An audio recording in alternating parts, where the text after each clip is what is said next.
லேவியர் 14 அதிகாரம். ஆண்டவர் மோசேயிடம் கூறியது: தொழுநோயாளியின் தீட்டகற்றும் நாளில் அவரை குறித்த சட்டம்.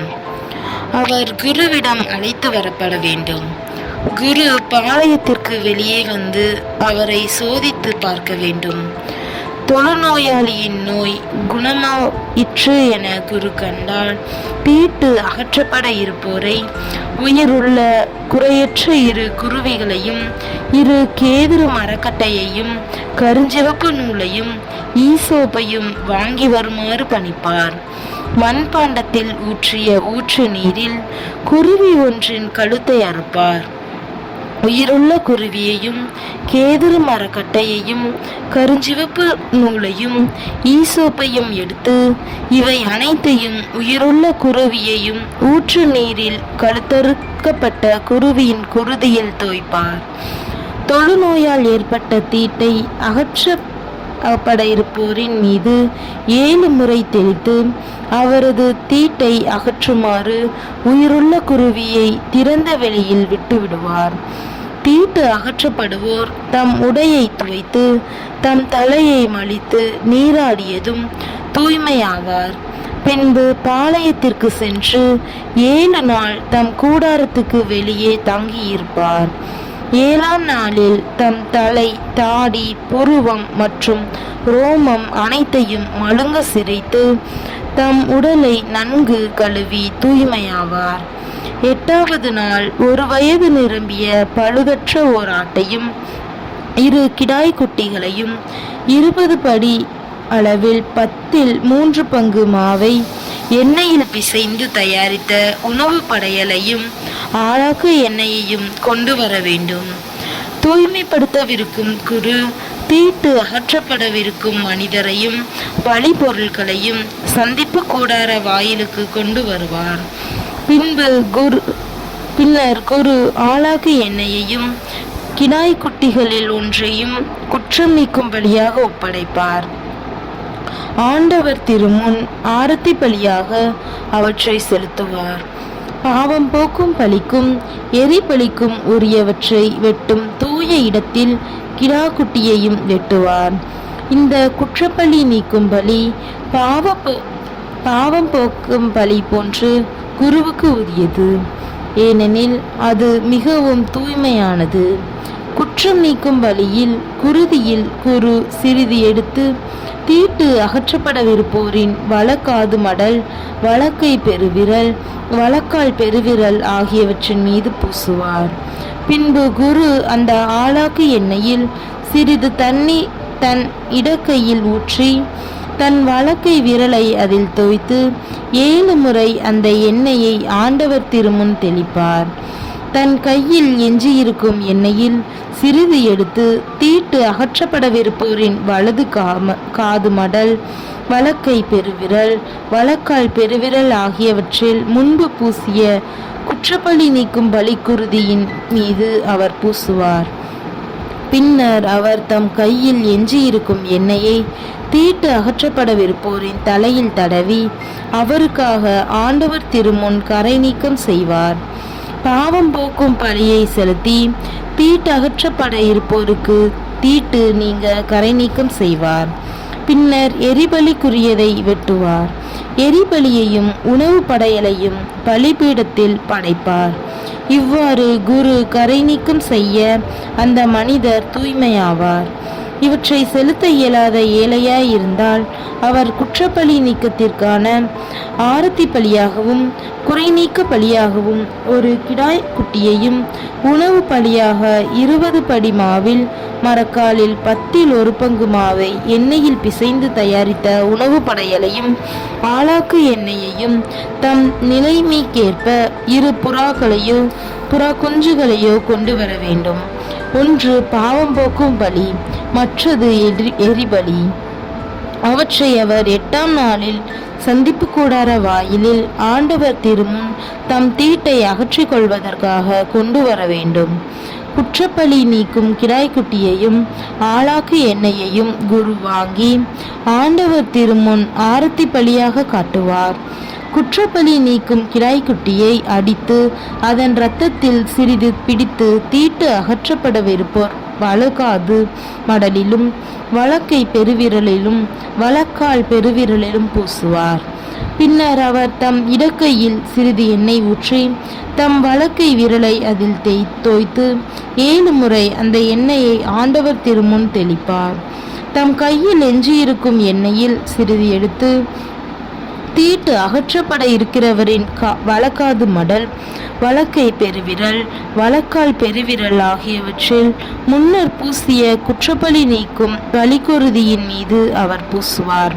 பின்னர் அவர் தம் கையில் எஞ்சியிருக்கும் எண்ணெயை தீட்டு அகற்றப்படவிருப்போரின் தலையில் தடவி அவருக்காக ஆண்டவர் திருமுன் கரை நீக்கம் செய்வார். பின்னர் தீட்டு அகற்றப்படவிருப்போர் தம் நிலைமைக்கு தக்கவாறு கொண்டு வந்த புறா எனினும் புறா குஞ்செனினும் அவற்றில் ஒன்றை பாவம் போக்கும் பலியாகவும் மற்றதை எரிபலியாகவும் உணவு படையலோடு படைப்பார். இவ்வாறு குரு தீட்டு அகற்றப்படுவோருக்கு ஆண்டவர் திருமுன் கரை நீக்கம் செய்வார். தம்மை தூய்மையாக்கி கொள்ள போதுமானவற்றை கொண்டு வர இயலாத தொழுநோயாளிகளுக்கு உரிய சட்டம் இதுவே. ஆண்டவர் மோசேயிடமும் ஆரோனிடமும் கூறியது: உங்களுக்கு உடமையாக நான் வழங்கும் கானான் நாட்டிற்கு நீங்கள் வந்த பின்னர் அங்குள்ள ஒரு வீட்டில் தொழுநோயை நான் வரச் செய்தால் அந்த வீட்டில் உடைமையாளன் என் வீட்டில் நோய்க்கான அறிகுறி தென்படுகிறது என குருவுக்கு அறிவிக்க வேண்டும். குரு நோயை சோதித்து பார்க்க செல்லும் முன் வீட்டில் உள்ள அனைத்தையும் வெளியேற்றுமாறு கட்டளையிடுவார். இல்லையேல் வீட்டிலுள்ள அனைத்தும் தீட்டென கருதப்படும். பின்னர் நோயை சோதிப்பதற்காக குரு வீட்டினுள் நுழைவார். அவர் நோய் பற்றி இருக்கும் இடத்தை பார்வையிடுவார். வீட்டு சுவர்களில் பச்சையும் சிவப்புமான கரை இருந்து அப்பகுதி சுவர் பரப்பை விட குழிவாய் இருந்தால் குரு வீட்டை விட்டு வெளியே வந்து வாயிலை 7 நாள் அடைத்து வைப்பார். 7ஆம் நாள் மீண்டும் வந்து சோதித்து பார்ப்பார். அங்கு நோய்க்குறி சுவர்களில் பரவ கண்டால் அந்த இடத்திலுள்ள கற்களை பெயர்த்து நகருக்கு வெளியே தீட்டான இடத்தில் போட பணிப்பார். வீட்டின் உற்சவரை செதுக்கப்பட்ட பூச்சு மண்ணை நகருக்கு வெளியே தீட்டான இடத்தில் கொட்டிவிட்டு பெயர்த்த கற்களுக்கு பதிலாக வேறு கற்களை கொண்டு வந்து வேறு மண்ணை எடுத்து பூசச் சொல்வார். கற்களை மாற்றி சுவற்றை கொத்தி பூசி புதியதாக்கிய பின்னர் அந்நோய் வீட்டில் மீண்டும் தென்பட்டால் குரு வந்து பார்ப்பார். நோய் வீட்டில் இடம்பெற்றதெனில் அது வளரும் தொழுநோய், அது தீட்டு. எனவே வீட்டை இடித்து அதன் மரங்களையும் மண்ணையும் நகருக்கு வெளியே தீட்டான இடத்தில் கொட்ட வேண்டும். வீடு அடைக்கப்பட்டிருந்த நாட்களில் அதனுள் செல்பவன் மாலை வரை தீட்டுள்ளவன். வீட்டிலேயே படுத்திருந்தவனும் அவ்வீட்டில் உணவுண்டவனும் தங்கள் உடைகளை வெளுக்க வேண்டும். குரு வீடு பூசப்பட்ட பின் மீண்டும் வந்து அங்கு தொழுநோய் பரவவில்லை என கண்டால் அந்த வீடு தூயது என அறிவிப்பார். ஏனெனில் நோய் குணமாகிவிட்டது. வீட்டின் கரையை நீக்க 2 குருவிகள், கேதுருக்கட்டை, சிவப்பு நூல், ஈசோப்பு ஆகியவற்றை குரு எடுப்பார்.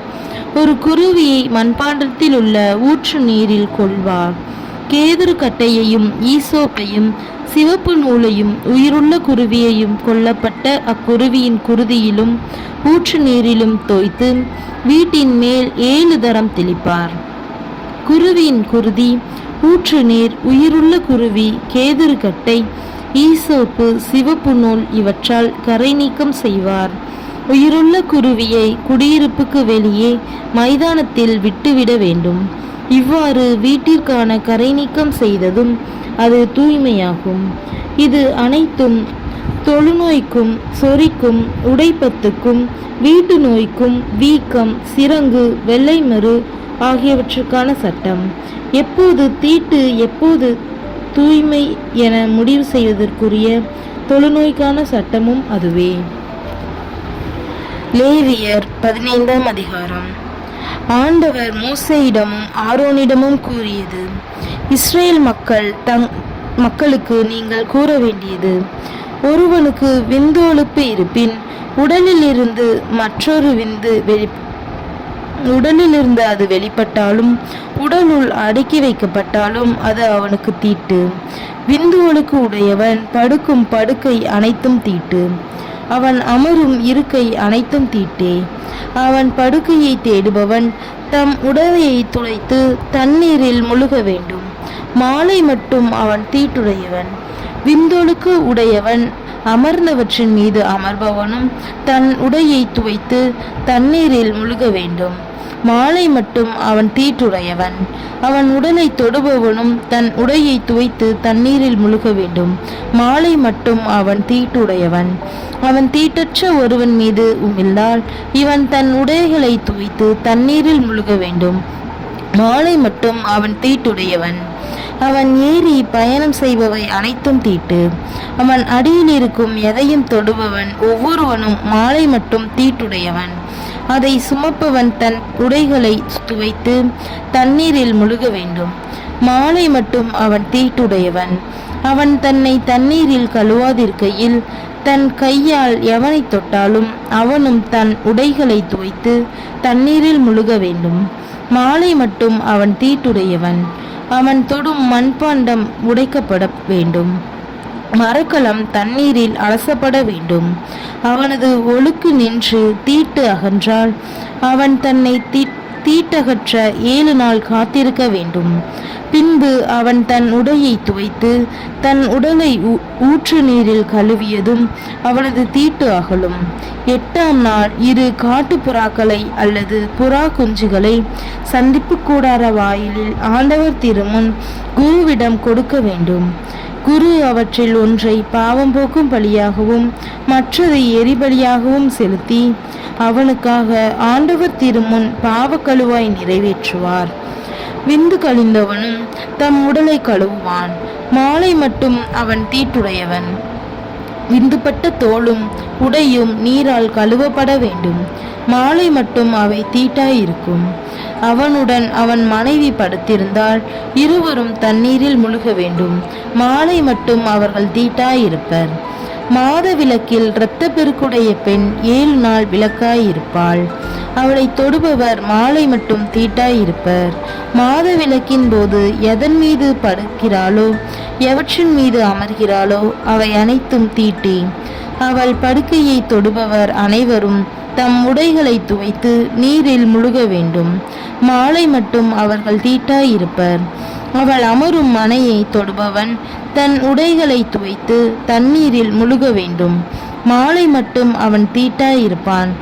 அவள் படுக்கையின் மீதும் அவள் அமர்ந்த மனையின் மீதும் இருந்த எதையாகிலும் தொட்டவனும் மாலை மட்டும் தீட்டாயிருப்பான். ஒருவன் அவளுடன் படுக்கையில் படுத்துக்கொண்டு அவள் தீட்டு அவன் மீது பட்டது என்றால் அவன் 7 நாள் தீட்டுடையவன். அவன் படுக்கும் படுக்கை அனைத்தும் தீட்டே. பெண்ணொருத்திக்கு உரிய மாதவிலக்கு நாட்கள் கடந்தும் உதிரப்பெருக்கு நீடித்தால் அந்த நாட்கள் எல்லாம் விலக்கு நாள்களைப் போல் தீட்டானவையே. அந்த நாட்கள் எல்லாம் அவள் படுக்கும் படுக்கை அனைத்தும் விலக்கு கால படுக்கைக்கு ஒத்ததே. அவள் அமரும் அனைத்தும் தீட்டு காலத்தை போன்றே விலக்காயிருக்கும். அவற்றை தொடுபவன் தன் உடைகளை துவைத்து நீரில் மூழ்க வேண்டும். மாலை மட்டும் அவன் தீட்டாயிருப்பான். அவள் தன் இரத்தப்பெருக்கு நின்ற பின் 7 நாள் கழித்த பின் தீட்டற்றவள் ஆவாள். 8ஆம் நாள் 2 காட்டுப்புறாக்களையோ புறா குஞ்சுகளையோ சந்திப்பு கூடார வாயிலில் குருவிடம் கொண்டு வருவாள். குரு அவற்றில் ஒன்றை பாவம் போக்கும் பலியும் மற்றதை எரிபலியுமாக்கி அவளுக்காக ஆண்டவர் திருமுன் பாவக்கழுவாய் நிறைவேற்றுவார். இஸ்ரேல் மக்கள் தங்கள் நடுவே இருக்கும் எனது தங்குமிடத்தை தீட்டாக்கி சாகடிக்காதபடிக்கு நீங்கள் அவர்கள் தீட்டுகளிலிருந்து அவர்களை விலக்கி வைக்க வேண்டும். விந்து ஒழுக்கினாலும் விந்து அழிவினாலும் தீட்டானவனுக்கும் தன் விலக்கினால் நோயுற்றவளுக்கும் உடல் தூய்மையற்ற ஆணுக்கும் பெண்ணுக்கும் தீட்டாயிருப்பவளோடு படுத்தவனுக்கும் உரிய சட்டம் இதுவே.